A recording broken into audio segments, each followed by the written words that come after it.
Okay, here we have the Injora crawler. See, it's single steering up front, plenty of room in the back, put a servo. Now the items you're going to need is this Injora servo stand, which you're going to have to mount on an axle that is steerable. Okay, and that we have right here. This is from my All-Star Injora 313 millimeter. I swapped these axles out and put my RGT 86100 Pro axles on it to make my cesspool truck. And on the RGT I put Injora portal axles, which were a direct bolt on. So need those two items. You're also going to need a servo. I swear by these servos, 20K servos. I get them on Amazon.com. They're called DS3218, 20 kilograms, about $15.99. You get them in one day. They also come with an aluminum servo horn that has the lock. Another item you're going to need is right here. It's a 2-to-1 for the radio to connect the two servos together. Now this is going to be when you go right, you'll be able to steer right. You go left, you'll be able to steer left. Okay, I'm going to get to it. I'm going to mount this with the supplied screws onto the axle, and I'll show you what that looks like. Okay, it's mounted. This is I put this in here just for guidance. I'm going to have to pull it out and then put the rods in for the body. But that's how the servo goes together, like that. It'll be this way. And the servo's going to go on. Depending which way the servo is running, it'll go on here, or it might go this way.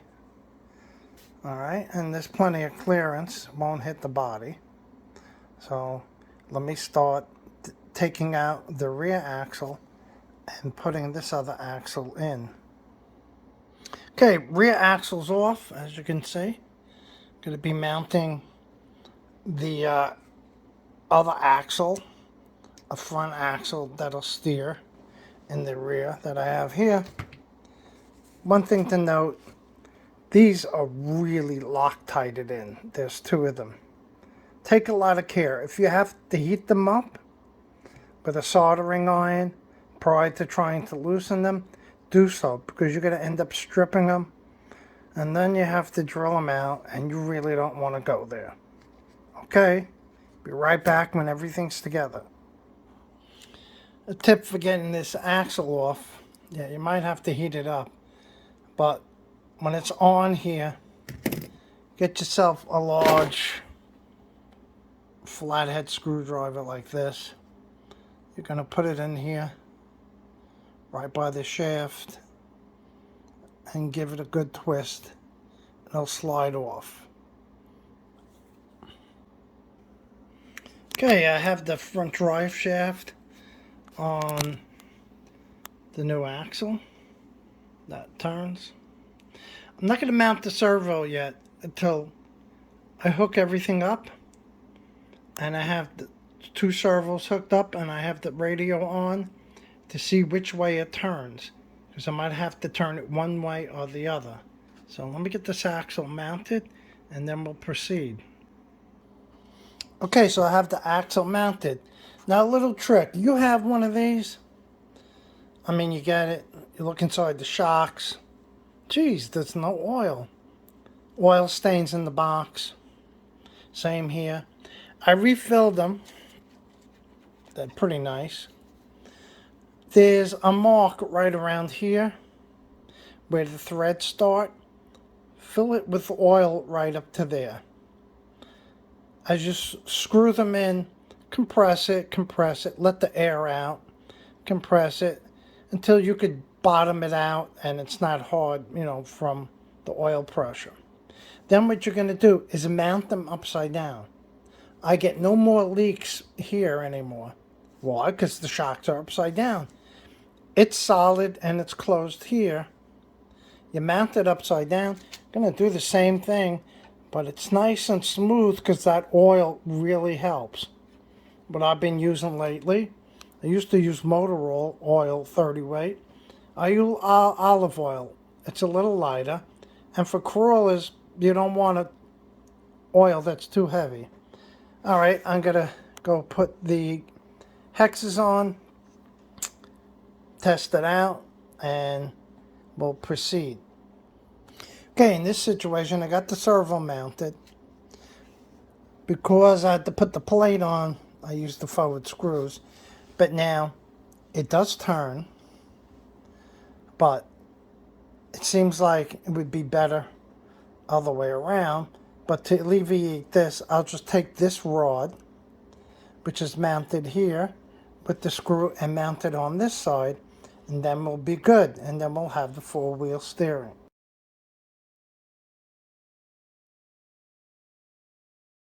Okay, it's done. Here we go. Let's get a view like this, wide view.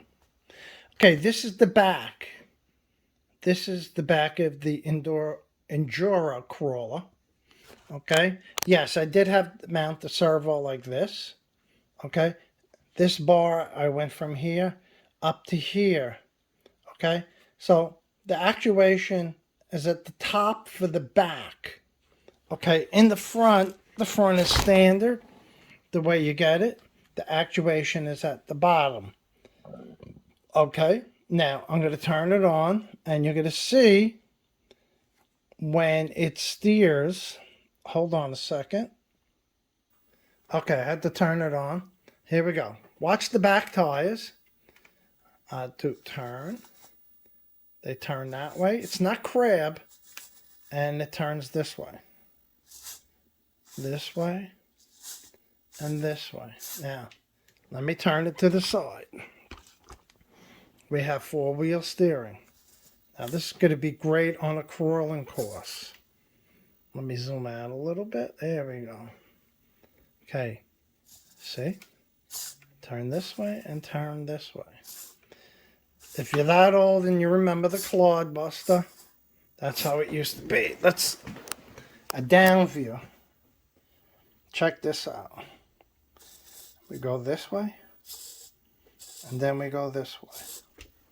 Now, I'll show you the back, how everything's actuating. I'd love to do this to every crawler. There we go. See the front tires? And there you go. All right, give me a second. I'm going to try to put it on. Okay, Injora crawler. Very easy. Servo up front. Servo on the back. You have to mount it on top. Here it's mounted in the standard position. That's the front. Four-wheel steering. Four-wheel steering. Awesome. Not interested in making it do crab mode, but this is enough. Like I said, every crawler should be able to do this, especially long ones. Hey, Injora, if you're listening, this is how you should sell this crawler. 2 servos, 2 front axles. Make it four-wheel steering. Okay, later, guys. Well, as far as the shocks, back to the drawing board, it's up to you, upside down, right side up. But I'm finding that turning circle is affected because then you have to stop the shocks right here, where when you put it normal, you could really get a good turning radius. without hitting the shock rod. A good tip is you want to be able not to take the tires off. So you're going to take your hex, put it through the hole, and right here, put it on reverse. You get to access the shock screw. There you go. Without taking the tire off, now I could flip all the shocks. Alright, I'll show you after I got them flipped how much better the turning circle will be. Okay, let's see. We'll go from the top. Flip the shocks over. Okay, I could turn that much. Let's give it some more trim. Oh yeah, look at that. Okay, it's just hitting the shock. Trim it out a little. Alright, trim it in a little. There we go. That much. Let's check this side. We're pretty good here. Okay, she's touching on that side. So let's trim it out again. Okay, barely touching there. Alright, let's check the front. See how much of a turning circle we got now. Good. Let's check the back again. The front. Okay, so now we could turn this much. That's not bad at all. Okay. That back one, I just gotta check. It's touching back there. You got the deal.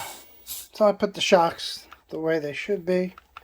You could try them upside down if you're not doing four-wheel steering.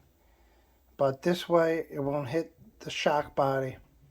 You could turn more and you'll just rub that over there. Okay, that's it for this video.